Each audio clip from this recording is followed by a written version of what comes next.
This old fireplace, it needs a lot of tender love and care. It's dark, it's dingy, and let's face it, it's seen better days. But with a little imagination and a whole lot of sweat equity, I'll turn this fireplace into the dreamy feature that this room is begging for. And all for just under $200. Well, let's hope. It's looking a little rough. Man, there's no turning back. Like, there is no turning back. Oh my god. Oh my gosh. Hi guys. It is a new day in this fireplace makeover. I did the mantle. We got that faux wood finish on there. It looks really nice and warm and inviting. And we painted all of the tiles surrounding this fireplace a nice moody black. And in order to balance everything out, I really want to lime wash the stone so that way it's not so dark and dingy looking, but it's bright, airy, and still has a little bit of warmth to it. But first, I need to prep my areas. I need to cover up this beautiful mantle that we just refinished and the tiles that we worked so hard on. So let's get to that.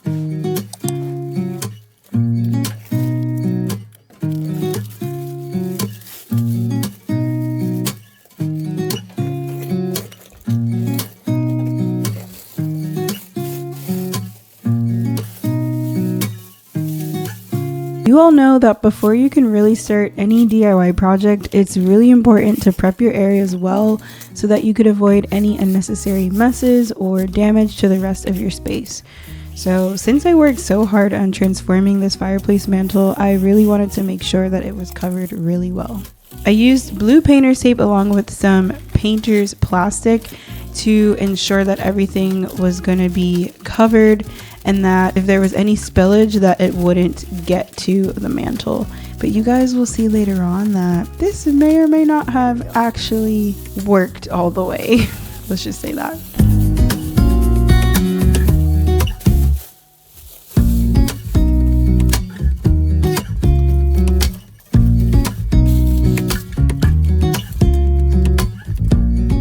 Okay guys, I got the mantle and the fireplace all protected, and now we are going to get started with the lime wash process. First, I am going to mix up my lime wash and I'm going to apply it starting with the grout lines first, and that's going to require a 2-to-1 lime wash to water ratio. Then once I finish the grout lines, I can go in and actually do the surface of the stones. So that's what I'm going to be doing. Let's get started. For my lime wash, I am going to be using the Romabio Classico lime wash. This is a true lime wash that was made in Italy, and I got the color Avorio white. So this is a little bit of an off-white color, and I'm just going to let you guys watch me mix it up. I don't even know what to expect when it comes to like this product, but we're gonna see. Oh, it sounds like water in there. I'm so nervous. I feel like every time I do a project, I get so nervous. Oh yeah. It's like watery on the top. So I think I should be mixing that first.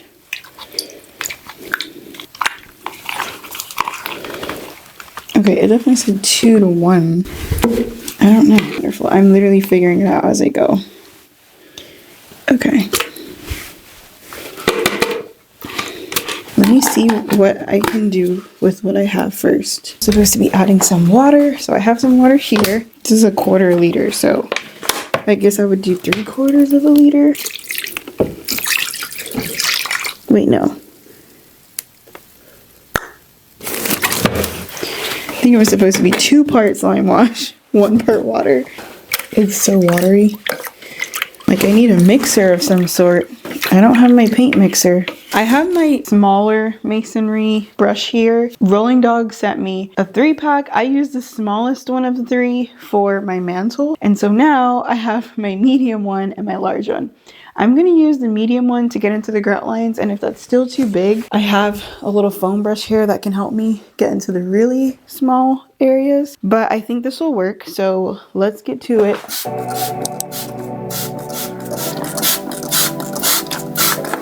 I don't know what's on that stone. I don't want to be breathing it in.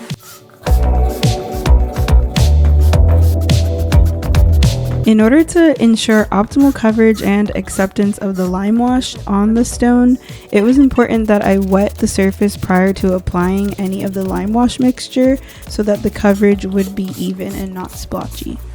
I'm just gonna keep wetting the entire thing because as I do the grout lines, it's obviously gonna dry with time, and I want to be able to just keep working and not having to stop to spray. And then, does that make sense? It looks like it's drying pretty fast.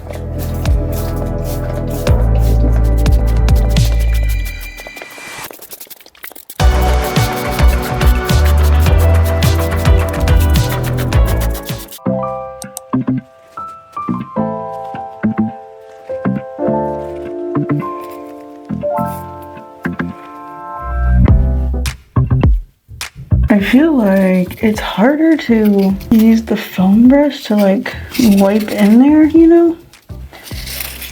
I might use the masonry brush. I mean, with the foam brush, you can definitely like pat it in the lines, but I'm almost not sure. Oh my gosh. I felt like I was gonna make more progress in this by now. This is taking a while. And it's very messy, but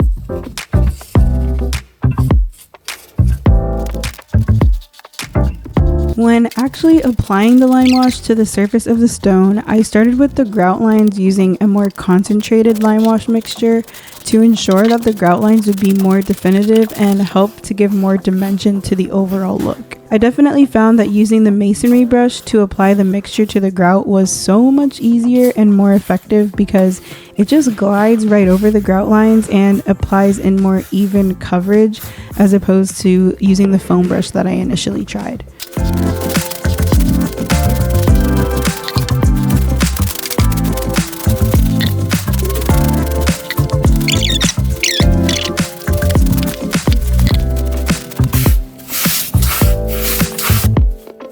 I'm not gonna lie guys, this part made me so nervous because I knew that once this lime wash was on the stone and began to dry, there was no turning back.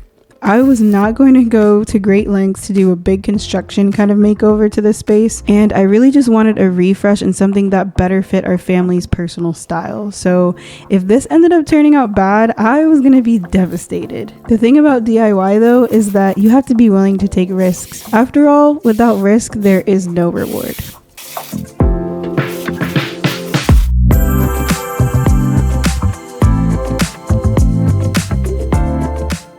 Alright, before I finish up this fireplace makeover, I want to show you guys some of the tools that I've been using throughout this entire process because they've been really helpful and made a huge difference in how it all turns out. This part of the video is sponsored by Rolling Dog, and they're a company that carries a wide range of painting and DIY tools, and I've been using a few of their products for this project. So starting with application, especially for the lime wash, I've been using the 3-piece masonry brush set. What I like about these is that you get different sizes, so it's really helpful when you're working on something like a fireplace where you've got larger areas but also a lot of texture and detail in places like the grout lines. These brushes hold a good amount of product and help you really work it into the surface, which is exactly what you want for a finish like what I was going for. It gives you that soft layered look without it feeling streaky or uneven. And then something that's not exciting at all but it's very necessary is the premium drop cloths that Rolling Dog sent me. And I'm really glad that they sent me the drop cloths because lime wash can get really messy, and as you guys know, I can get pretty clumsy. So this just really helped to protect my floors that I worked so hard on and kept everything really contained so that I wasn't worried about cleanup throughout the entire project. What I like about Rolling Dog's drop cloths is that they're really durable, they stay in place, and they're reusable. So it's something that I'll definitely keep using time and time again for future DIY projects. Overall, I really like that Rolling Dog's tools are reliable and they actually help you to get a better result without overcomplicating the process. They're honestly a one-stop shop. So if you're planning a project like this, or honestly any painting or DIY project, then I'll have the tools linked down below so that you can check them out. And don't forget to use my exclusive code to get a special discount. Let's get back into this transformation. Okay guys, so this is the fireplace with the grout lines lime washed. I think much like the tiles, this is a trust the process kind of moment here because It's looking a little rough. It's kind of giving like cow print to me right now. But I found a really good blog, and I'm going to link their article below, of this duo who they professionally lime wash fireplaces. I'm following their process. This is definitely a one-day project. My plan was to start earlier in the morning. It's about 4 p.m. and I started around 2, so it took me 2 hours to do the grout lines. Maybe I started like after 2, I don't know. The surface should be a lot easier just because the grout lines is where it's like more detailed and you have to be more focused. So I don't know, I think so far so good. We're gonna see. I'm nervous because I really want it to look good, and this is a shocker because I'm like, man, there's no turning back. Like, there is no turning back. Wow. You like it? Yeah. My daughter seems to love it, so I think we're off to a good start. But yeah, I'm starting to regret this and feel like I might have made a mistake because I'm looking back at my inspo pictures to kind of make sure that I'm on track with like getting the final result that I wanted. And when I look at them, the grout lines were very precisely painted with lime wash. Whereas I wasn't precise. I just let the lime wash get like on the edges of like the surface of each stone, thinking, oh, it's fine, like whatever, I don't know. And so now it's giving that overgrouted look, and that's not really what I was going for. So now I'm just worried that I might have messed it up. But we're gonna just keep moving because at this point there's no turning back. And the longer I wait, the more it's going to dry, and then it'll be less workable for me. So I'm going to mix some more lime wash now and try my best to get the finish that I was originally going for. More opaque. Oh my god. Oh my gosh. What in the world? Whoa. That was like intense.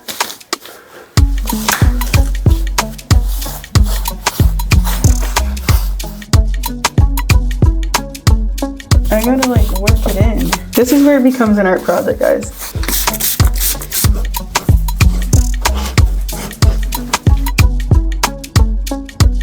This looks so good.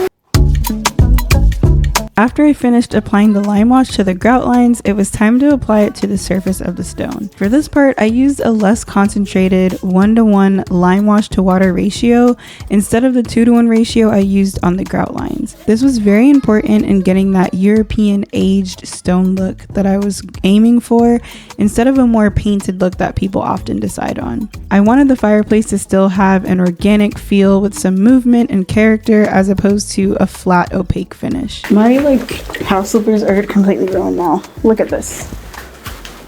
They are ruined with lime wash.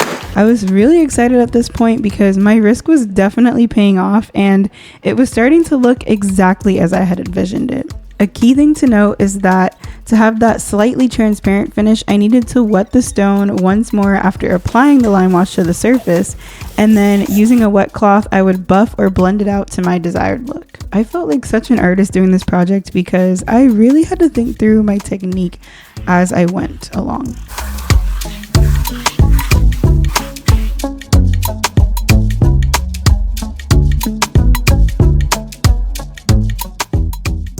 Good morning, guys. It is the next day. I did do my lime wash on the stone, and I think overall it looks pretty good, but I really want to do a little bit of tweaking to it. I was really going for like a gradient effect on the fireplace. I wanted it to be more transparent on the top and then go more into like an opaque look on the bottom. And I think I pretty much achieved that on this side pretty well. But if you look over here, I think just in this little corner, like literally this little section right here, I think we can make it a little bit more transparent. Now, it did dry overnight, and once it's been past 1 to 4 hours, it is pretty set in there. I did read that if I re-wet it and take a coarse bristle brush to it, that it may help to get some of that color off. So I'm gonna try that, but I'm a little nervous because I don't want to overdo it and then have to like recoat it, and then potentially it's still not looking the way I want it. So right now, that's where I'm like struggling. I really love how it looks on this side. I really do. It's just a little bit that we need to do over there. You can see some color over here. It's just that it's not as much as it is like showing here. You know what I mean? Like once I take the cover off the mantle and the flooring, I feel like it's all gonna tie together so well and give like that European aged stone look, which is really what I'm going for. I think let's just go for it and see what we come up with.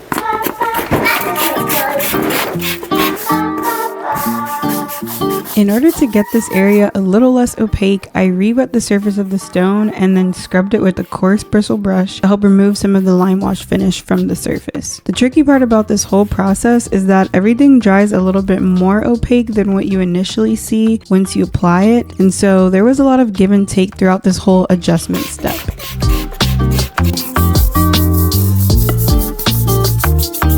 I feel like that might be good. I don't know if I overdid it, but I feel like once it dries, we'll see. Hope I didn't overdo it. Also, the texture on these gray stones on this side is more smooth, and so I feel like because the gray stones on the other side have more like body to it, it holds on to the lime wash in a different way. And so over here, even if I do kind of have that like just a really light coat of lime wash over, it just appears completely different on those few stones. So I feel like that's what's also affecting the appearance of it, and I don't know what to do. I also have this stone right here that I want to kind of lighten just this like top half of it to kind of balance, and this one a little bit too, yeah, to balance the other side. So let's see.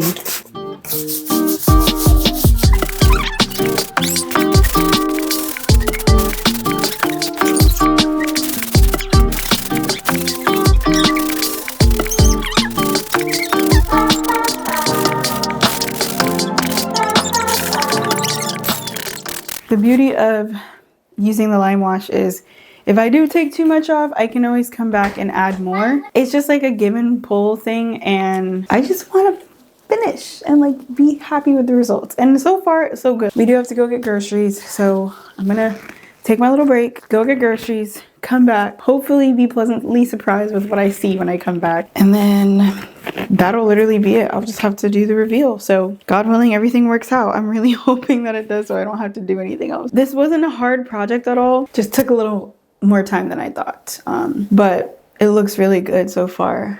I am anxious about taking the tape off of the mantle because I just really hope that none of the lime wash got into the crevices and like ruined it, because that would be really sad, and we'll see.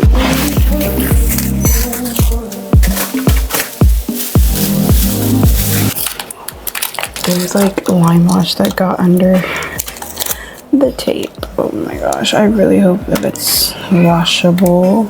I had a feeling this would happen. Just amazing. At this point, I was holding my breath when removing the tape from the mantle because I just had a feeling that I might have to do some damage control after this was said and done. Turns out that feeling I had wasn't too far out.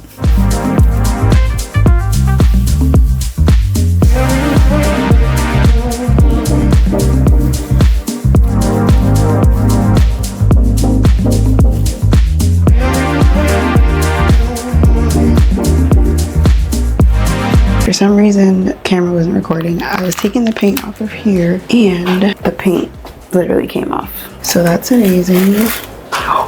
It's like still coming off. Are you kidding me? Either way, this whole door has to be repainted. Just another project to add to the list. Some of the lime wash like seep through. I'm like wondering if I can just wash it off. Do you see this? So far so good under here. Let's see. Oh, this one's not as bad. Ooh, that's not good. Okay, no, so far so good. Ooh. Oh my gosh, it is so annoying. Oh my gosh, I literally can't stand Scotch tape. Clearly knew this was gonna happen. What's a girl to do? You see that? It was going so good. Look at this. This is a whole chip. I'm like, do I just glue it down? Oh my gosh. That sucks. The whole thing was perfect. Then this got messed up. Oh, yes, it comes right off. Okay. It was to my pleasant surprise that the lime wash that had gotten on the mantle and the tile flooring was super easy to remove with just a damp cloth or a paper towel. I was so relieved because this honestly would make or break the final result of the makeover, in my opinion. The only thing left for me to really worry about were those chips of paint that came off of the top of the mantle. I definitely needed to make those repairs. Get that.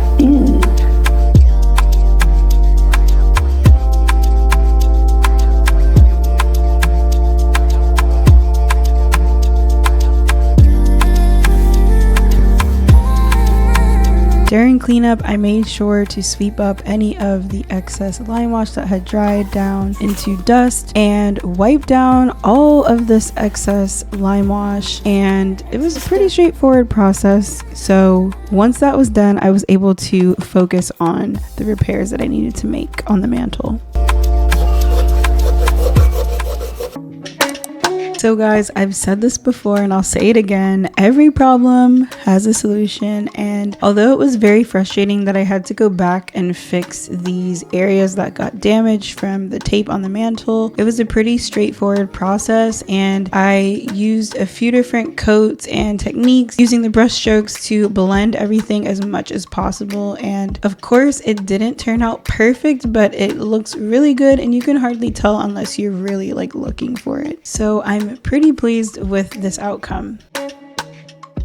This makeover really proves that you don't need much to create a big impact in your home. I didn't use any crazy power tools or spend a lot of time and effort doing a major demolition or build, but the outcome of this fireplace really is beautiful. I'm really happy that I went for it despite feeling nervous and not knowing if my vision really would come to life, because before, this fireplace made our den feel so dark and dungeon-like. It was lacking any real character and feeling really flat. But now, the space feels fresh, it's more updated, and fits our family's personal style perfectly. And best of all, I was able to complete this entire makeover for under $200. That just goes to show that you can really transform your space on a budget and with little time and resources. You just have to have a little creativity, do the necessary research, and be willing to put in the work. Now, while I didn't include the cost of the sponsored items, even if you were to purchase those yourself, you would still be well under the $200 budget. So this is such a doable project. I truly appreciate each and every one of you who takes the time to watch through my videos and leave me really nice comments. It's those of you who make having this channel even possible for my family and I just really appreciate it. If you haven't already, please leave a like, a nice comment, and subscribe if you haven't already. Thank you so much for watching, and be blessed.